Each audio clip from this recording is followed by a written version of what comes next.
ಆತ್ಮೀಯರೇ ಎಲ್ರಿಗೂ ನಮಸ್ಕಾರ. KCET 2025ಕ್ಕೆ ಸಂಬಂಧಪಟ್ಟಂತೆ ಇದೀಗ ತಾನೇ ಸೀಟ್ ಮ್ಯಾಟ್ರಿಕ್ಸ್ ಬಿಡುಗಡೆಯಾಗಿದೆ ಸ್ನೇಹಿತರೆ. ಅಂದರೆ ಯಾವ ವಿಭಾಗಕ್ಕೆ ಎಷ್ಟೆಷ್ಟು ಸೀಟ್ಗಳಿದ್ದಾವೆ ಮತ್ತು ಯಾವ ವಿಭಾಗದಲ್ಲಿ ಎಷ್ಟು ಸೀಟ್ಗಳನ್ನು ಹೊಂದಾಣಿಕೆ ಮಾಡಲಾಗಿದೆ ಮತ್ತು ಕಳೆದ ವರ್ಷ ಎಷ್ಟು ಸೀಟ್ಗಳನ್ನು ಇದ್ವು ಮತ್ತು ಈ ವರ್ಷ ಎಷ್ಟು ಸೀಟ್ಗಳಿದ್ದಾವೆ, ಈ ವರ್ಷ ಯಾವ ವಿಭಾಗದಲ್ಲಿ ಎಷ್ಟು ಸೀಟುಗಳು ಕಡಿತ ಆಗಿದ್ದಾವೆ ಅನ್ನೋದ್ರ ಬಗ್ಗೆ ಸಂಪೂರ್ಣವಾದಂಥ ಮಾಹಿತಿ ಕೊಡ್ತೀನಿ. ಅದರ ಜೊತೆಗೆ ಮತ್ತು ದಾಖಲಾತಿಗಳ ಪರಿಶೀಲನೆ ಕೂಡ ಆರಂಭವಾಗ್ತಾಯಿದೆ. ಆ ದಿನಾಂಕ ಯಾವಾಗ ಆರಂಭ ಆಗ್ತಾ ಇದೆ ಮತ್ತು ಅದರ ಜೊತೆಗೆ ದಾಖಲಾತಿಗಳಿಗೆ ಸಂಬಂಧಪಟ್ಟಂತೆ ಯಾವ್ಯಾವ ದಾಖಲಾತಿಗಳನ್ನು ನಾವು ಸಿದ್ಧಪಡಿಸಬೇಕು ಅನ್ನೋದ್ರ ಬಗ್ಗೆ ಸಂಪೂರ್ಣವಾದಂಥ ಮಾಹಿತಿಯನ್ನು ನಾನು ನಿಮಗೆ ಕೊಡ್ತಾ ಇದ್ದೀನಿ ಸ್ನೇಹಿತರೆ.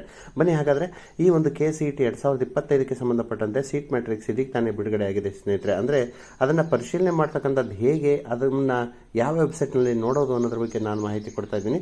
ಕರ್ನಾಟಕದಲ್ಲಿ ತಾಂತ್ರಿಕ ಶಿಕ್ಷಣಕ್ಕೆ ಸಂಬಂಧಪಟ್ಟಂತೆ ಮುಂದುವರಿಸಲಿಕ್ಕೆ ಸಂಬಂಧಪಟ್ಟಂತೆ 2025ನೇ ಸಾಲಿನ ಇಂಜಿನಿಯರಿಂಗ್ ಕೋರ್ಸ್ಗಳ ಪ್ರವೇಶ ಪ್ರಕ್ರಿಯೆಗೆ ಸಂಬಂಧಪಟ್ಟಂತೆ ಸೀಟ್ ಮ್ಯಾಟ್ರಿಕ್ಸ್ ಇದೀಗ ತಾನೇ ಬಿಡುಗಡೆಯಾಗಿದೆ ಸ್ನೇಹಿತರೆ. ಈ ಒಂದು ಡ್ರಾಪ್ ಸೀಟ್ ಮ್ಯಾಟ್ರಿಕ್ಸ್ PDF ಅಧಿಕೃತ ವೆಬ್ಸೈಟ್ನಲ್ಲಿ ಲಭ್ಯ ಆಗಿದೆ. ಅಂದರೆ ಈ ಒಂದು PDF ಸಹ ಲಭ್ಯವಾಗಿದೆ. ಅದನ್ನು ನಾವು ನೋಡೋದು ಹೇಗೆ ಅಂತ ಅನ್ನೋದ್ರ ಬಗ್ಗೆ ಮಾಹಿತಿಯನ್ನು ನಾನು ನಿಮ್ಮ ಜೊತೆಗೆ ಹಂಚ್ಕೊಳ್ತೇನೆ. ಅದರಲ್ಲಿ ಮುಖ್ಯವಾಗಿ ಪ್ರಮುಖವಾದಂತಹ ಸೀಟ್ಗಳ ಪ್ರಮುಖ ಅಂಶಗಳು ಏನು ಅನ್ನೋದನ್ನು ನೋಡೋದಾದರೆ 2025-26ನೇ ಸಾಲಿನಲ್ಲಿ ಈ ವರ್ಷ ಎಷ್ಟು ಸೀಟ್ಗಳಿದ್ದಾವೆ ಅಂದರೆ 1,35,969 ಇಂಜಿನಿಯರಿಂಗ್ ಸೀಟುಗಳು ಲಭ್ಯ ಇದ್ದಾವೆ. ಹಾಗಾದರೆ 2024ರಲ್ಲಿ ಎಷ್ಟು ಸೀಟುಗಳಿದ್ವು ಅಂತಂದರೆ 1,41,000 ಸೀಟುಗಳಿದ್ವು. ಈ ಬಾರಿ ಸುಮಾರು 6,000 ಸೀಟುಗಳು ಕಡಿಮೆ ಆಗ್ತಾ ಇದ್ದಾವೆ.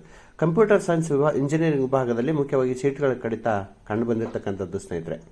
2024ರಲ್ಲಿ ಈ ವಿಭಾಗಕ್ಕೆ 35,013 ಸೀಟುಗಳು ಲಭ್ಯ ಇದ್ದರೆ ಈ ಬಾರಿ ಅದು 33,813ಕ್ಕೆ ಇಳಿಕೆ ಆಗಿರ್ತಕ್ಕಂಥದ್ದು. ಈ ಪೈಕಿ 15,754 ಸೀಟುಗಳನ್ನು ಕೌನ್ಸಿಲಿಂಗ್ ಮೂಲಕ KEA ನೇಮಕ ಮಾಡ್ತಕ್ಕಂಥದ್ದು ಸ್ನೇಹಿತರೆ. AICTE ಅನುಮತಿಯಲ್ಲಿ ಗೊಂದಲ ಇರತಕ್ಕಂಥದ್ದು. ಅಂದರೆ ಕೆಲವು ಅನುದಾನಿತ ಕಾಲೇಜುಗಳು ನವದೆಹಲಿಯ ಅಖಿಲ ಭಾರತ ತಾಂತ್ರಿಕ ಶಿಕ್ಷಣ ಮಂಡಳಿಯಿಂದ ಅನುಮತಿ ಪಡೆಯದೇ ಇರುವ ಕಾರಣದಿಂದಾಗಿ ಹಾಗೂ ಆನ್ಲೈನ್ ದಾಖಲೆ ಸಲ್ಲಿಕೆಯಲ್ಲಿ ದೋಷಗಳು ಉಂಟಾಗಿರುವ ಕಾರಣಕ್ಕೆ ಸೀಟುಗಳಲ್ಲಿ ಒಂದು ತಾತ್ಕಾಲಿಕವಾಗಿರುವಂಥ ವ್ಯತ್ಯಾಸ ಕಂಡು ಬಂದಿರತಕ್ಕಂಥದ್ದು. ಅಂದರೆ KEA ಕಾರ್ಯನಿರ್ವಾಹಕ ನಿರ್ದೇಶಕರಾಗಿರ್ತಕ್ಕಂಥ ಪ್ರಸನ್ನ ಅವರು ಈ ಕುರಿತು ಸ್ಪಷ್ಟನೆಯನ್ನು ನೀಡಿದ್ದು, ಅಂತಿಮ ಸೀಟ್ ಮ್ಯಾಟ್ರಿಕ್ಸ್ ಪ್ರಕಟವಾದ ಬಳಿಕ ಈ ಸಂಖ್ಯೆ ಏರಿಕೆಯಾಗುವ ಸಾಧ್ಯತೆ ಇದೆ ಎಂದು ಸಹ ತಿಳಿಸಿರ್ತಕ್ಕಂಥದ್ದು. ಕಾಲೇಜುಗಳು ತಾವು ನೀಡಬೇಕಾದ ಸೀಟುಗಳ ಪಟ್ಟಿ ತಿದ್ದುಪಡಿ ಮಾಡಲಿಕ್ಕೆ 7 ದಿನಗಳ ಕಾಲಾವಕಾಶವನ್ನು ಪಡ್ಕೊಂಡಿದ್ದಾರೆ. ಹಾಗಾಗಿ ಈ ಅವಧಿಯಲ್ಲಿ ಯಾವುದೇ ಹೊಸ ಸೀಟುಗಳನ್ನು ಸಹ ಸೇರ್ಪಡೆ ಮಾಡಬಹುದು ಅನ್ನೋದ್ರ ಬಗ್ಗೆ. ಇಲ್ಲಿಗೆ ಅದು ಅಂತಿಮ ಅಲ್ಲ ಅನ್ನೋದು ತಾವು ಗಮನಿಸಬೇಕಾಗುತ್ತೆ.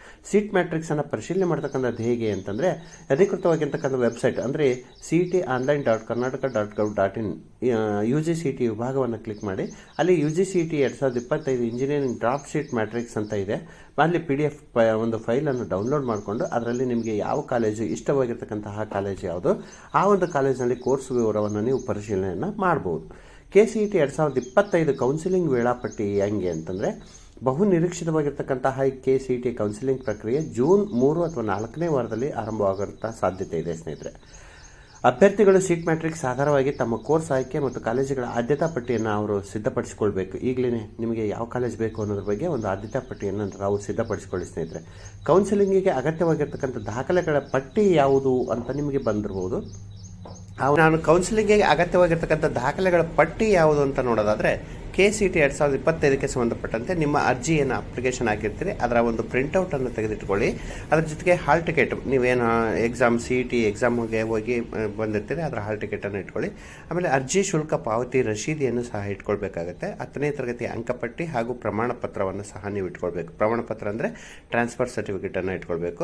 12ನೇ ತರಗತಿ ಅಂಕಪಟ್ಟಿ ಹಾಗೂ ಪ್ರಮಾಣ ಪತ್ರವನ್ನು ನೀವು ಇಟ್ಕೊಳ್ಬೇಕಾಗತ್ತೆ. 7 ವರ್ಷದ ಅಧ್ಯಯನ ಪ್ರಮಾಣ ಪತ್ರವನ್ನು ನೀವು ಇಟ್ಕೊಳ್ಬೇಕಾಗತ್ತೆ. ಅಂದರೆ ಅದು ಸ್ಟಡಿ ಸರ್ಟಿಫಿಕೇಟ್ ಅಂತ ಹೇಳ್ತೀವಲ್ಲ, ಅದನ್ನು ಬರೆಸ್ಕೊಂಡು HM ಹತ್ರ ಬರೆಸ್ಕೊಂಡು BO ಅಥವಾ DDPI ಇವರ ಸಹಿಯನ್ನು ನೀವು ರೆಡಿ ಮಾಡಿಸಿ ಇಟ್ಕೊಳ್ಬೇಕಾಗತ್ತೆ.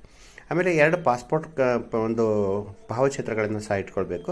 ಆದಾಯ ಪ್ರಮಾಣ ಪತ್ರ ಇನ್ಕಮ್ ಸರ್ಟಿಫಿಕೇಟನ್ನು ಇಟ್ಕೊಳ್ಬೇಕು. ಗ್ರಾಮೀಣ ಅಧ್ಯಯನ ಪತ್ರವನ್ನು ಇಟ್ಕೊಳ್ಬೇಕು. ಜಾತಿ ಪ್ರಮಾಣ ಪತ್ರ ಹಾಗೂ ಕನ್ನಡ ಮಾಧ್ಯಮ ಪ್ರಮಾಣ ಪತ್ರ ಅರ್ಹ ಅಭ್ಯರ್ಥಿಗಳಿಗೆ ಮಾತ್ರ ಇಟ್ಕೊಳ್ಬೇಕಾಗತ್ತೆ. ಹಾಗೆ ಇನ್ನುಳಿದಂಥ ಏನು ದಾಖಲೆಗಳು ನಿಮ್ಮವಿದ್ದಾವೆ ಅವುಗಳಿಗೆ ಸಂಬಂಧಪಟ್ಟಂತೆ ಪೂರಕವಾಗಿರ್ತಕ್ಕಂಥ ದಾಖಲೆಗಳನ್ನು ನೀವು ನಿಮ್ಮ ಹತ್ರ ಇಟ್ಕೊಳ್ಬೇಕಾಗತ್ತೆ ಸ್ನೇಹಿತರೆ. ವಿದ್ಯಾರ್ಥಿಗಳಿಗೆ ಪ್ರಮುಖವಾಗಿರ್ತಕ್ಕಂಥ ಸೂಚನೆ ಕೊಡೋದೇನಪ್ಪ ಅಂತಂದರೆ ಉತ್ತಮವಾದಂಥ ಶೈಕ್ಷಣಿಕ ಭವಿಷ್ಯಕ್ಕಾಗಿ ಮುಂಚಿತವಾಗಿ ಎಲ್ಲ ದಾಖಲೆಗಳನ್ನು ತಾವು ತಯಾರಿಸಿಟ್ಕೊಳ್ಳಿ. ಸೀಟ್ಗಳ ಲಭ್ಯತೆ, ಕಾಲೇಜುಗಳ ಮಟ್ಟ, ವಿದ್ಯಾರ್ಥಿಗಳ ರ್ಯಾಂಕ್ ಇತ್ಯಾದಿಗಳ ಆಧಾರದ ಮೇಲೆ ತಯಾರಾಗಿರ್ತಕ್ಕಂಥ ಕಾಲೇಜ್ ಪ್ರಿಫರೆನ್ಸ್ ಲೀಸ್ಟನ್ನು ಸಿದ್ಧಪಡಿಸ್ಕೊಳ್ಬೇಕು. ಬಹಳ ಮುಖ್ಯವಾಗಿರ್ತಕ್ಕಂಥದ್ದು ಇದು. ನೀವು ಯಾವ ಕಾಲೇಜಿಗೆ ಪ್ರಿಫರೆನ್ಸನ್ನು ಕೊಡ್ತೀರಿ, ನಿಮ್ಮದು ರ್ಯಾಂಕಿಂಗ್ ಎಷ್ಟಿದೆ ಅದನ್ನು ನೀವು ಮೊದಲೇ ಒಂದು ಸಿದ್ಧಪಡಿಸಿರ್ತಕ್ಕಂತಹ ಒಂದು ಲೀಸ್ಟನ್ನು ಸಿದ್ಧಪಡಿಸಿಟ್ಕೊಳ್ಳಿ. 2025ನೇ ಸಾಲಿಗೆ ಇಂಜಿನಿಯರಿಂಗ್ ಪ್ರವೇಶಕ್ಕಾಗಿ KCET ಕೌನ್ಸಿಲಿಂಗ್ ಪ್ರಕ್ರಿಯೆ ಅತ್ಯಂತ ಮಹತ್ವದ್ದಾಗಿದೆ. ಈ ಬಾರಿ ಸೀಟ್ಗಳಲ್ಲಿ ಇರುವ ವ್ಯತ್ಯಾಸ, ಕಂಪ್ಯೂಟರ್ ಸೈನ್ಸ್ ಕೋರ್ಸ್ಗಳಲ್ಲಿ ಕಡಿತ ಮತ್ತು ಕೌನ್ಸಿಲಿಂಗ್ ವೇಳಾಪಟ್ಟಿ ಇವೆಲ್ಲವೂ ಸಹ ವಿದ್ಯಾರ್ಥಿಗಳು ಮತ್ತು ಪೋಷಕರಿಗೆ ವ್ಯವಸ್ಥೆಯ ಯೋಜನೆ ರೂಪಿಸಲಿಕ್ಕೆ ಒಂದು ಸಹಾಯಕವಾಗಿರ್ತಕ್ಕಂಥದ್ದು ಸ್ನೇಹಿತರೆ.